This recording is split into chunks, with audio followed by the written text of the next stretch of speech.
오늘은 한국교회가 6.25 사변 74주년 기념으로 지나는 주일입니다. 6.25에 대해서 여러 가지 호칭이 있습니다. 한번 물어보겠습니다. 6.25를 뭐라고 부릅니까? 전쟁이라고. 예? 전쟁이라고. 전쟁. 예. 6.25 많이 부르는 걸 몇 가지 말씀을 드리겠습니다. 6.25 사변, 6.25 동란, 6.25 전쟁, 한국 전쟁. 어느 게 제일 맞을 것 같아요?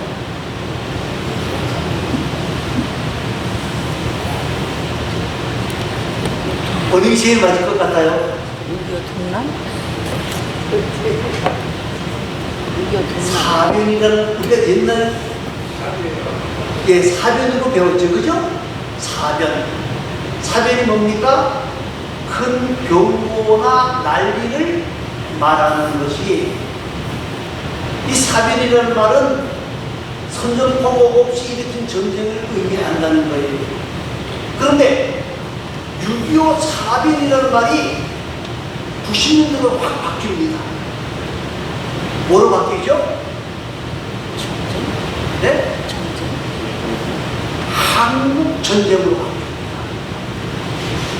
여러분, 세계에서는 뭐라고 말하는 것보다는 6.25 사변이라고 말을 하지 않고 세계 역사에서는 한국 전쟁이라고 말합니다. 그런데 우리가 우리나라의 역사를 말하면서 한국 전쟁이라고 말하는, 남의 나라 말 같잖아요, 그죠? 왜 이렇게 됐을까요? 사람들이 너무 많이 예? 죽어서. 사람들이 너무 많이 죽어서. 많이 죽어서 그래요? 예, 그럼 사변이죠. 주체성을 잃어버렸어요. 예? 주체성을 잃어버렸어요. 예, 그게 정확한 말이. 90년대 들어와서 말입니다. 운동권 사람들이 뭐라 그러면 사변이 아니라는 거예요. 뭐요? 세계에서 전쟁이라고 말하니까 우리나라도 뭐라고 말해야 된다? 한국전 한국 전쟁이라고 말해야 된다. 그 말에 깊은 의미가 있어요. 그 말의 깊은 의미가 뭘까요? 북한이, 남한이, 자, 6.25 사변이 북침입니까? 남침입니까? 네? 남침이죠, 그죠? 그런데 한국 전쟁이라고 하는 말씀 속에는 뭐요? 북침 남침이 포함되어 있어요. 북한이 쳐들어온 것도 아니고 남한이 쳐들어간 것도 아니고 그저 싸웠어요. 둘이 뭉실하게 뭐요? 한국에서 전쟁이 났다 이 말입니다. 여러분, 우리가 분명하게 해야 됩니다. 6.25는 사변입니까? 한국 전쟁입니까? 예? 한국 전쟁이 아니에요. 전쟁이 아니에요. 6.25 사변이에요. 사변이에요. 이걸 잊어버리게 되면 지금 젊은 아이들에게 한국 전쟁으로 가르칩니다. 그 말은 북침이 남침을 했다는 말을 감추려고 하는 그러한 의미가 있는 거예요. 근데 그것도 모르고 우리는 전 세계가 한국 전쟁이라고 부르는데 왜 그렇게 6.25 사변이라고 부르느냐? 그건 전 세계적인 입장이고요. 우리 한국의 입장에서 봐야 된다는 거예요. 한국 입장에서 봐야 된다는 거예요. 자, 그러면 우리가 이 시간에 뭘 생각해 봐야 되는 거냐면요, 한국 전쟁의 피해를 생각해 봐야 돼요. 여러분, 한국 전쟁을 통해서 이 한국 전쟁이라는 말을 제가 말하는 6.25 사변을 말하는 거예요. 내가 한국 전쟁이라고 하는 말을 저 사람들 쓰는 말을 그대로 쓰는 게 아니, 6.25 사변으로 인해서 우리나라의 군인이 얼마나 죽었느냐, 실종됐느냐, 얼마나 됐을 것 같아요? 72만 명. 그러면 북한 군과 중공군이 얼마나 죽었느냐? 얼마나 죽었을 것 같아요? 실종된 사람? 북한군이 52만 명, 중공군이 90만 명, 142만 명이 죽었어요. 우리의 배입니다. 실종된 것까지 포함했어요. 여러분, 그때 북한의 인구가 1200만이라고 그래요. 1200만인데 북한이 싫다고 남한으로 내려온 사람이 얼마인가 하면 300만 명이에요. 왜 싫다고 내려왔을까요? 예? 왜 싫다고 4분의 1이 북한을 탈출해서 남한으로 내려왔을까요? 자유를 찾아서. 예? 자유를 찾아서. 5년 동안 공산주의 생활을 해보니까 도저히 살 수 있다 없다? 없다는 결론을 내렸기 때문에 내려온 거예요. 그 말은 300명이 내려왔다는 말은요, 움직일 수 있는 사람들은 다 내려왔다는 거예요. 뭐 전쟁 고안을 이야기하고 얼마의 사람들이 죽었느냐? 여러분, 공업시설이 43% 부서졌고요. 발전시설은 41%, 탄광은 50%, 집은 35%가 부서졌다 그래요. 여러분, 오늘 우리가 이 6.25 사변을 생각할 것이 뭐냐면요, 전쟁은 피해가 엄청나다는 사실을 우리가 알아야 돼요. 여러분, 전쟁을 피할 수 있는 길이 뭘까요? 하나님 막아주시기를. 하나님 막아주셔야 돼요. 말도 맞아요. 그게 제일 큰 전담이지만 가장 우리가 지금 해야 할 일이 뭐예요? 나를 뭐가 있어야 돼요? 여러분, 개들이 싸워요. 근데 개들이 싸우려고 덤벼들다가 깽하고 꼬리 내리고 도망가는 게 뭐죠? 왜 그러죠? 이게 힘이 없으면 그렇게 되는 거예요. 소싸움에도 마찬가지. 여러분, 전쟁이라고 하는 것은요, 말로 하는 게 아니에요. 힘이 있어야 돼요. 여러분, 조폭들이 말입니다, 자동차를 타고 가다가 시비가 붙었어요. 나와! 그래서 딱 나가는데 말이에요. 키가 2m, 예? 90이고, 예? 덩치가 이런 녀석이 딱 그러고 쩌르고, 그러면 조폭이 어떻게 해요? 예? 그냥 가시죠. 아이고, 죄송합니다. 예, 제가 실수했습니다. 그럼 간다고요. 근데 만약에 저가 딱 나갔다 그러면 어떨까요? 야, 이 녀석아, 내가 잘못했잖아. 어? 보상해. 잘못한 것도 없는데도 말이에요. 그죠? 그러니까 그러면 사람들이 기가 죽어가지고 다, 예, 알겠습니다. 그렇게 되는 거예요. 힘이 있어야 돼, 힘이 있어야 돼. 자, 그러면요, 오늘 본문을 한번 읽어보겠습니다. 본문 8절 말씀을 한번 읽어보시기 바랍니다. 이시나라 세워라 너에게 영광이가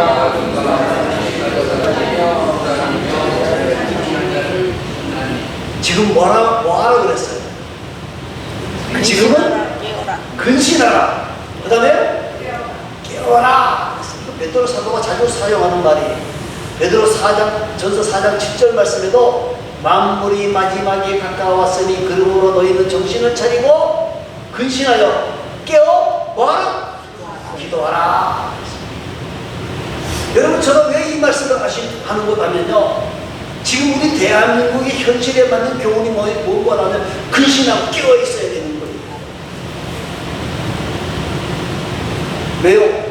우는 사자와 같이 마귀가 어떻게 두루 다니며 삼킬자를 찾는다 그랬어요. 그런데 지금 우리 대한민국은 이 공산주의에 대해서 무관계해요. 김일성을 섬기는 주사파가 판을 치고 있습니다.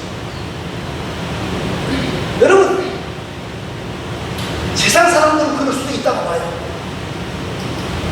그런데 교회 안에도 주사파가 넘쳐나고 있단 말이에요.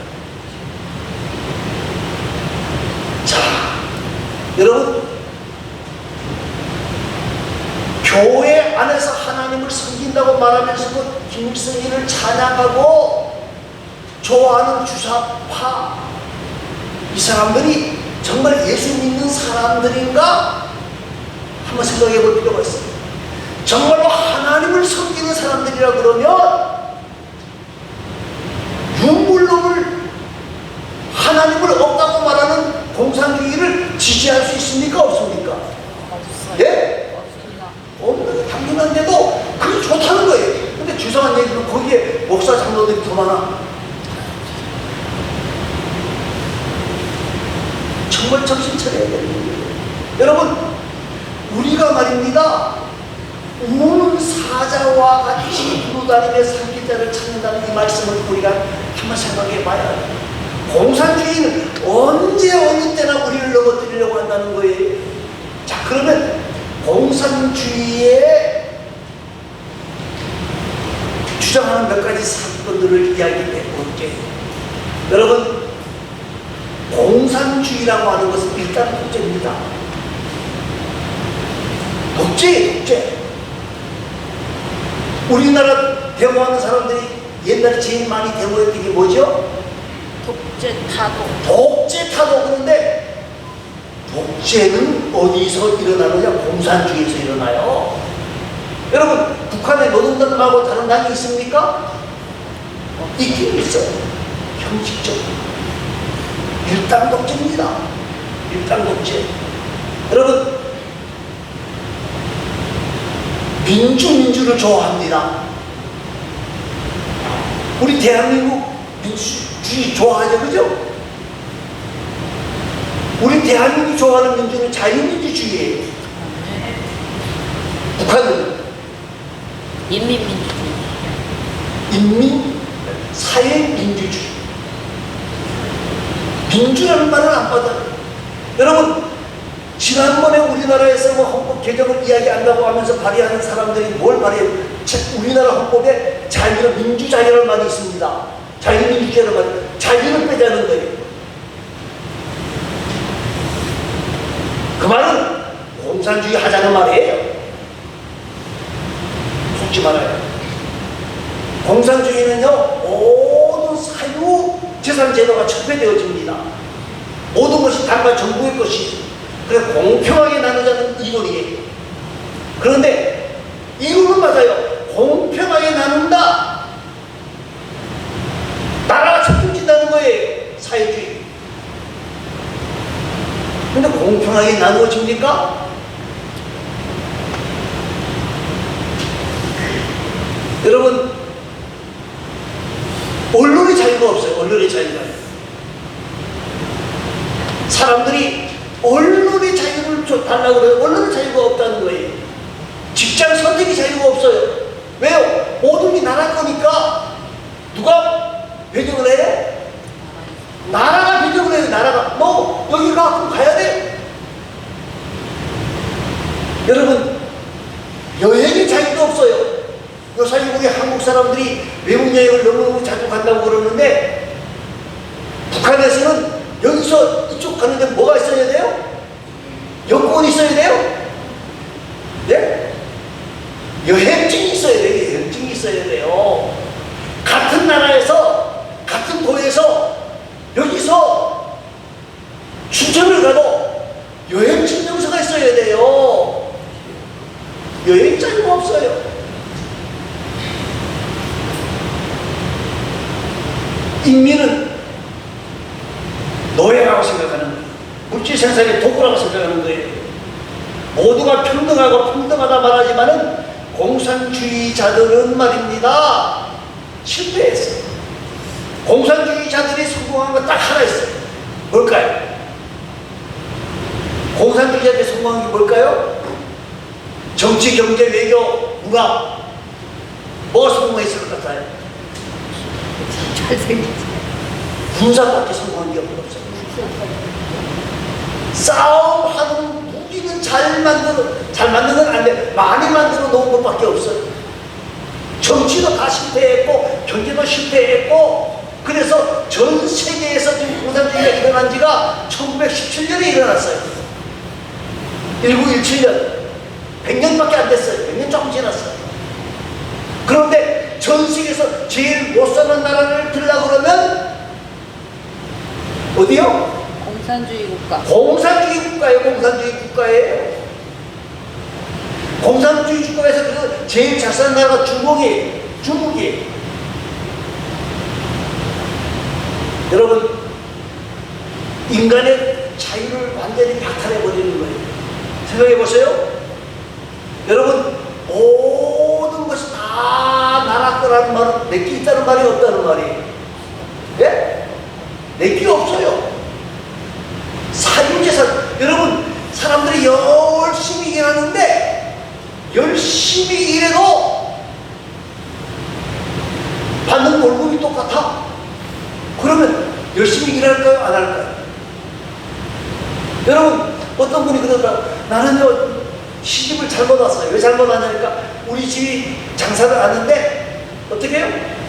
아침에 일어나서 일찍이 나와서 장사하고, 밤늦게 들어가서 밥 먹고 나와서 또 장사하고. 재미가 없어요. 그래 물어봤어요. 왜 그 재미없는 일을 왜 해요? 뭘 보는 것 때문에? 예? 돈 버는 것 때문에 하는 거야. 돈 버는 것 때문에. 그런데 열심히 하나, 적게 하나, 예? 뭐요? 똑같이 준다 그러면 누가 이래요? 그러니까 망하는 거예요. 망하는 거예요. 여러분, 공산주의는요, 부물론, 인간은 하나의 물질. 그러니까 아버지도 어머니든 자식이든 혁명에 반대하는 자는 무조건 뭐하라? 처단하라. 공산주의 이론이에요. 사랑하는 성도 여러분, 선전선동에 앞장서는 게 바로 공산주의입니다. 여러분, 여러 가지 이야기할 수 있습니다만 한 가지를 이야기하면요, 성주의 유명한 특산물이 뭐죠? 참외. 참외. 근데 성주에 뭐가 들어왔어요? 사드가 들어왔어요. 그때 사드 할 때 뭐라 그랬어요? 사드가 들어오면 성주 참외는 어떻게 된다? 다 썩어져 물러터져 못 쓴다. 성주 참외 지금 시장에 있습니까? 없습니까? 많아요. 맛있어요? 그런데 지금 성주시 내가 인터넷에서 보니까 이제서야 성주 시민들이 뭐라 성주입니다. 사람들이 뭐라고 말하면 우리가 쏘았어. 우리가 쏘았다는 거예요. 그 대모하는 사람들이 와서 앞장서는 사람들이 성주 이 사드 들어오면 망한다. 그래서 정말 망하는 줄 알고 열심히 대모를 했는데 알고 보니 그 대모꾼이 저기가 대모하고 여기도 대모하고 저기도 대모하는 거예요. 여러분, 거기 선전선동에 넘어가지 말아야 돼요. 여러분, 그런데 말입니다. 그런데 그렇게 좋으면 북으로 가면 되는데 안 간다는 데 문제가 있는 거고요. 더 문제는 보면 그렇게 나쁜 놈들이 사는 미국과 유럽으로 자녀들은 다 유학을 보낸다는 데 문제가 있는 거예요. 민주주의 투사들이 아니고 공산주의자들 투사파들이 이런 짓을 하고 있다는 거예요. 가만히 보십시오. 자기 자녀들은 그런 부유주의 사상을 배우면 안 된다고 말하는 미국으로 유럽으로 다 유학을 보내. 그러면 그 돈이 어디서 날까요? 그 돈이 어디서 날까요? 북한 같으면 북한에서 조달한다고 하지만 대한민국에서 사업도 안 하고 일도 안 하고 공장도 안 다니는 사람들이 돈을 어떻게 벌까요? 부정. 네? 부정. 여러분, 공산주의에 우리가 넘어가지 말아야 해요. 여러분, 오늘 저와 여러분에게 우리가 중요한 것이 있는데 그게 뭔가 하면 말입니다. 우리는 말입니다. 이 공산 공산주의의 이 선전성명에 넘어가면 안 돼. 여러분, 차별금지법을 제가 자주 이야기하는데요. 차별금지법 가운데 학생 인권 조례가 있습니다. 학생들을 처벌하면 안 된다는 거예요. 그런데 지금 학생 인권 조례가 점점 무너지고 있어요. 왜 그럴까요? 학생 인권을 존중하면요, 뭐가 문제가 생겨요? 학생들의 인권은 존중이 될지 모르겠지만 교사들의 인권이 보장이 안 되는 거예요. 여러분, 선생님들이 옛날에는 어느 정도의 직업 만족도가 66%가 그랬어요. 지금 23%예요. 교사들이 학생들을 가르치는 것에 대해서 옛날에는 3분의 2 정도가 만족했다고. 자기 직업에 대해서 만족이 있었다는 거예요. 지금은 23%밖에 없어요. 왜요? 차별금지법을 안 한다고 했는데 누가 지금 차별을 당해요? 선생님들이 차별을 당하는 거예요. 여러분, 특히 교회 안에도 마찬가지입니다. 여러분, 이 공산주의 사상에 우리가 넘어가지 않기를 바라고. 자, 그러면 10절 말씀을 한번 읽어보시기 바랍니다. 10절입니다. 모든 내 하나님 곧 그리스도 안에서 너희를 불사 자기의 영원한 영광에 들어가게 하시니가 장군과 난간을 당하니 신이 온전하게 하시며 굳건하게 하시며 강하게 하시며 팔을 견고하게 하시리라. 아멘. 자, 무슨 말인고 하면요, 지금 이 땅에 이런 주사파들이 넘쳐나는 이유 중에 하나가 가장 큰 이유가 뭐예요? 우리 믿음의 사람들에게 문제가 있을 수 있고, 또 한 가지는 뭡니까? 죄악이 관영했다는 거예요. 죄악이 너무 많다는 거예요. 여러분, 하나님께서 심판을 하실 때에 심판하는 가장 큰 이유 중에 하나가 뭐냐면 뭐예요? 죄악이 관영할 때에 하나님의 심판이 있습니다. 그래서 잘못된 게 모든 것이 다 죄악 때문에 그렇게 말하지 마시기 바랍니다. 그러나 역사를 가만히 보면요, 하나님께서 이스라엘을 성명하겠습니다. 이스라엘 나라가 하나님의 말씀대로 살아가고, 하나님의 말씀대로 산다는 말은 죄악이 없이 하나님을 섬기고 나아갈 때는 나라가 부강되어졌어요. 다윗이 그랬잖아요. 그런데 다윗의 후손들이 어떻게 되어져요? 하나님의 말씀을 떠나서 죄악으로 관영할 때 하나님이 남북을 갈라버리고 말았어요. 그런데 깨닫지 못하니까 어떻게 되어집니까? 계속해서 하나님 앞에 죄를 짓게 되어지고, 하나님 앞에서 하나님의 은혜를 잊어버리고 계속 방황하고 타락하니까 하나님께서 북쪽 이스라엘을 아수르에 의해서 멸망시킵니다. 남쪽 유다를 바벨론에 의해서 멸망시키게 되어지는 것을 보게 되어집니다. 여러분, 우리나라는 강대국 속에 있습니다. 위에는 소련, 중국이 있습니다. 밑으로는 일본이 있습니다. 여러분, 이 강대국에 있는 이 나라를 위해서 우리가 기도해야 됩니다. 우리 믿음의 사람들이 이 대한민국을 위해서 기도해야 돼요. 지금까지 대한민국이 그 어려운 환경 속에서도 살아남았던 가장 큰 비결 중에 하나는 저는 기도의 사람들이 있었기 때문이라고 생각합니다. 여러분, 전능하신 하나님 앞에 엎드려 구해야 됩니다. 그리고 전능하신 하나님 앞에 구할 뿐만 아니라 우리 모두가 죄에서 멀어지기를 위해 힘쓰고 애쓰는 하나님의 사람들이 배워져야 된다는 사실을 꼭 기억하시길 바랍니다. 자, 그러면 오늘 결론적인 말씀을 합니다.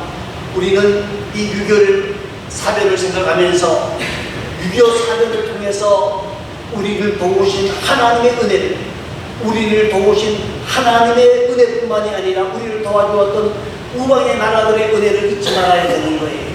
여러분, 유교 사변 중에서 가장 큰 것이 뭡니까? 유엔군이 참전할 수 있었던 거예요.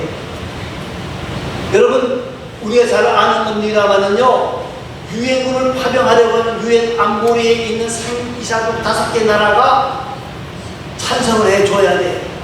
그런데 그때는 중국이었기 때문에 장개석 정부이기 때문에 장개석 정부는 우리나라에 활용하는 걸 찬성했습니다. 그런데 소련은요, 소련 대사가 그 좋은 캐리어를 타고 오다가 갑자기 차가 멈춰서 버렸어요. 그게 가능한 일입니까? 대사가 타는 차가 갑자기 길에 가다가 퍽 서버리는지 그게 가능한 일이냐는 거예요. 위험이 아니라고 보는 거예요. 그래서 소련 대사가 거부권을 찍으러 오다가 못 왔어요. 그래서 파병이 결정된 거예요. 파병이 결정된 거예요. 이건 하나님의 은혜입니다. 그래서 여러 나라들이 거의 싸움 군대를 16개 국이라고 합니다만 뭐 의료를 보내고 또 약품을 보내고 물자를 보낸 나라는 한 30여 개가 되는 것 같아요. 이 나라들이 도울 수 있었던 거예요. 또 한 가지는요, 6.25 사변에 있어서 가장 결정적인 역할을 했던 인천 상륙 작전입니다.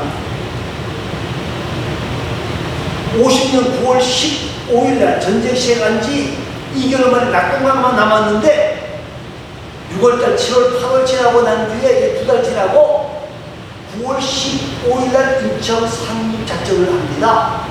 인천 상륙 작전을 하는데 이 성공의 율이 어느 정도냐? 성공률이 어느 정도 있을 것 같아요? 몇 프로였을 것 같아요? 5,000분의 1. 100분의 1도 아니고 1000분의 1도 아니고 5,000분의 1. 왜 안 되느냐? 이 인천은요, 간만의 차이가 심해요. 그래서 이 차이가 얼마나 보다면 10m. 작전을 잘못하면 배들이 움직이지를 못한다는 거예요. 두 번째는 뭐보다면 거기에 전부 다 뭐예요? 네? 갯벌을 한번 들어가 보세요. 어떻게 돼요? 빠지면 나와요, 못 나와요? 꼼짝없이 거기서 풍덩풍덩 그리고 있다 다 고자리에 있다가 호석이 다 맞아 죽는다는 거예요. 안 된다는 거예요. 그랬더니 내가 뭐라고 말을 했는 거냐면요, 아무 누구도 인천 상륙 작전을 한다고 하는 것을 생각했다 못했다? 못했다. 그러니까 아무도 인천을 방어하고 있지 않을 거다. 그래서 양동작전을 쳤어요. 저기 포항 이쪽, 예? 그쪽으로 상륙하는 것처럼 거기다 배를 막 띄우고 상륙을 하고 막 그랬어요. 그래, 그쪽으로 사람들이 다 가 있는 순간에 인천으로 상륙작전을 하시고 갑니다. 자, 이 배가다가 말입니다. 인천 상륙작전을 끝나고 물에 들어와서 남산에 올라가서 말했습니다. 옆에 있는 친구들이 눈물을 흘리면서 이 부서진 이것을 다 회복하려고 그러면 얼마나 걸릴까? 그러니까 100분부터 걸릴 걸. 그때 옆에 기자가 뭐라고 하는 거라면요, 쓰레기통에서 황금 장미가 나오는 것보다 더 희박한 겁니다. 그런데 우리나라가 지금 전 세계 몇이요? 10번에 들어가잖아요. 그죠? 12, 20번에 들어가잖아요. 여러분, 우리나라에 자원이 많습니까? 없어요. 네? 없어요. 우리나라에 국토가 풍요합니까? 산업화가 잘 되어 있습니까? 아니었잖아요. 어떻게 이렇게 되어졌느냐? 우리는 이 하나님의 은혜를 잊어버리지 말고, 우리를 도왔던 국왕들의 은혜를 잊어버리지 말고, 우리 지금 정부가, 우리 한국 정부가 계속해서 지금 하는 것이 우리를 도왔던 여러 나라들을 살피고 도와주는 일에 지금 힘쓰고 애쓰고 있습니다. 그래서 많은 나라들이 한국은 뭐다? 은혜를 잊어버리지 아니하는 나라다 하고 이야기를 하고 넘버원이라고 하는 거예요. 저와 여러분, 이 6.25 사변을 생각하면서 이 나라가 전쟁의 위협에 쌓이지 않기 위해서 기도하고 하나님께서 우리에게 은혜를 주시고 능력을 주시기를 위해서 기도하는 귀하고 아름다운 하나님의 사람들이 될 수 있기를 간절히 소망합니다. 기도하겠습니다. 아버지